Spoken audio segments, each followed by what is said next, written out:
Dalen Sales reporting from Franklin Square, Long Island, during, I guess, Hurricane Sandy.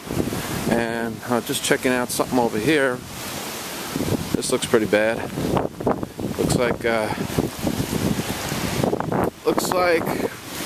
branch came piling down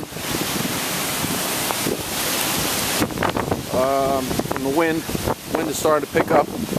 Winds are about 20 to 30 miles an hour,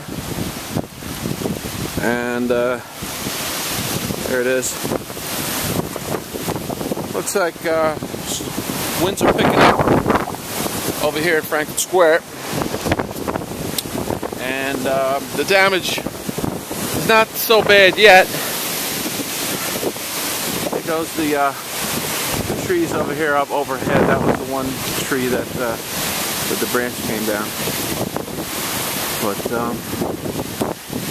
doesn't look like it caused any damage. Luckily, it just came down onto the driveway. So, you know, no damage, I think, but nobody seemed to be hurt. So that's good, you know. So everything's okay.